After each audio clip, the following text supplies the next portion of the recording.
श्रीमद्वाल्मीकि रामायण किष्किंधा कांड अध्याय 38।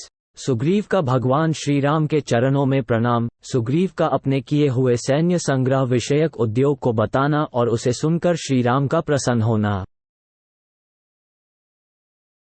उनके लाए हुए उन समस्त उपहारों को ग्रहण करके सुग्रीव ने संपूर्ण वानरों को मधुर वचनों द्वारा सांत्वना दी, फिर सबको विदा कर दिया। कार्य पूरा करके लौटे हुए उन सहस्रों वानरों को विदा करके सुग्रीव ने अपने आप को कृतार्थ माना और महाबली श्री रघुनाथ जी का भी कार्य सिद्ध हुआ ही समझा। तत्पश्चात लक्ष्मण समस्त वानरों में श्रेष्ठ भयंकर बलशाली सुग्रीव का हर्ष बढ़ाते हुए उनसे यह विनीत वचन बोले। सौम्य, यदि तुम्हारी रुचि हो तो अब किष्किंधा से बाहर निकलो। लक्ष्मण की यह सुंदर बात सुनकर सुग्रीव अत्यंत प्रसन्न हुए और इस प्रकार बोले, अच्छा ऐसा ही हो, चलिए चलें, मुझे तो आपकी आज्ञा का पालन करना है। शुभ लक्षणों से युक्त लक्ष्मण से ऐसा कहकर सुग्रीव ने तारा आदि सब स्त्रियों को तत्काल विदा कर दिया। इसके बाद सुग्रीव ने शेष वानरों को आओ आओ कहकर उच्च स्वर से पुकारा। उनकी वह पुकार सुनकर सब वानर, जो अंतपुर की स्त्रियों को देखने के अधिकारी थे, दोनों हाथ जोड़े शीघ्रतापूर्वक उनके पास आए। पास आए हुए उन वानरों से सूर्यतुल्य तेजस्वी राजा सुग्रीव ने कहा, वानरों, तुम लोग शीघ्र मेरी शिबिकाओं को यहाँ ले आओ। उनकी बात सुनकर शीघ्रगामी वानरों ने एक सुंदर शिबिका पालकी वहां उपस्थित कर दी।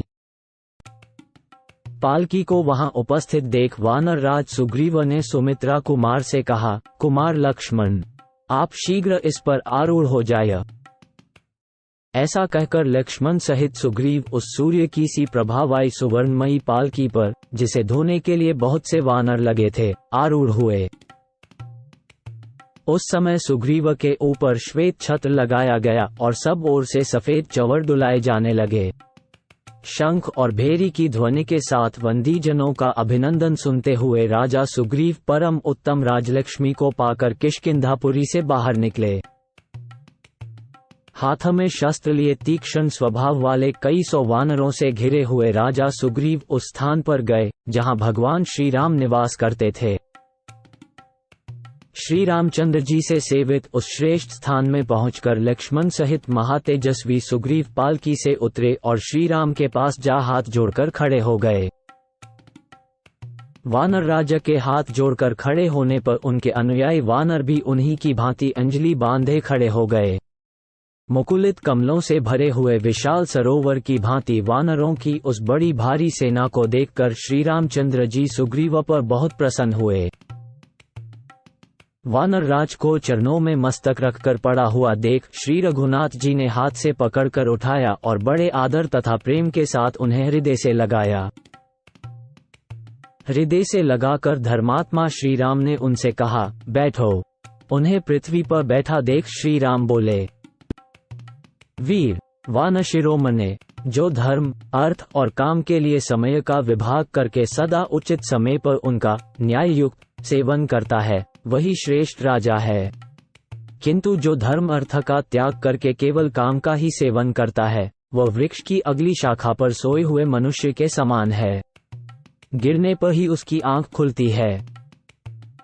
जो राजा शत्रुओं के वध और मित्रों के संग्रह में संलग्न रहकर योग्य समय पर धर्म अर्थ और काम का न्याय युक्त सेवन करता है, वह धर्म के फल का भागी होता है।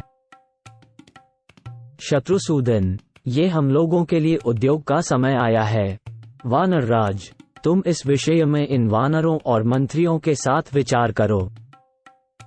श्री राम के ऐसा कहने पर सुग्रीव ने उनसे कहा, महाबाहो, मेरी श्री कीर्ति तथा सदा से चला आने वाला वानरों का राज्य, ये सब नष्ट हो चुके थे। आपकी कृपा से ही मुझे पुनः इन सब की प्राप्ति हुई है। विजयी वीरों में श्रेष्ठ देव, आप और आपके भाई की कृपा से ही मैं वानर राज्य पर पुनः प्रतिष्ठित हुआ हूँ। जो किए हुए उपकार का बदला नहीं चुकाता है, वह पुरुषों में धर्म को कलंकित करने वाला माना गया है। शत्रुसूदन, ये सैकड़ों बलवान और मुख्य वानर भूमंडल के सभी बलशाली वानरों को साथ लेकर यहाँ आए हैं। रघुनंदना, इनमें रीछ हैं, वानर हैं और शौर्य संपन्न गोलार्गूल लिंगूर है। ये सब के सब देखने में बड़े भयंकर हैं और बीहड़ वनों तथा दुर्गम स्थानों के जानकार हैं। रघुनाथ जी, जो देवताओं और गंधर्वों के पुत्र हैं और इच्छानुसार रूप धारण करने में समर्थ हैं, वे श्रेष्ठ वानर अपनी अपनी सेनाओं के साथ चल पड़े हैं और इस समय मार्ग में हैं। शत्रुओं को संताप देने वाले वीर, इनमें से किसी के साथ 100, किसी के साथ लाख, किसी के साथ करोड़, किसी के साथ अयुत 10,000 और किसी के साथ एक शंकु वानर है। कितने ही वानर अर्बुद, 10 करोड़, 100 अर्बुद, 10 अरब, मध्य 10 पद्म तथा अंत्य 1 पद्म वानर सैनिकों के साथ आ रहे हैं। कितने ही वानरों तथा वानर युद्धपतियों की संख्या समुद्र 10 नील तथा परार्ध शंख तक पहुंच गई है। राजन, वे देवराज इंद्र के समान पराक्रमी तथा मेघों और पर्वतों के समान विशालकाय वानर, जो मेरु और विंध्याचल में निवास करते हैं, यहाँ शीघ्र ही उपस्थित होंगे। जो युद्ध में रावण का वध करके मिथिलेश कुमारी सीता को लंका से ला देंगे, वे महान शक्तिशाली वानर संग्राम में उस राक्षस से युद्ध करने के लिए अवश्य आपके पास आएंगे। ये सुनकर परम पराक्रमी राजकुमार श्रीराम अपनी आज्ञा के अनुसार चलने वाले वानरों के प्रमुख वीर सुग्रीव का ये सैन्य विषयक उद्योग देखकर बड़े प्रसन्न हुए। उनके नेत्र हर्ष से खिल उठे और प्रफुल्ल नील कमल के समान दिखाई देने लगे।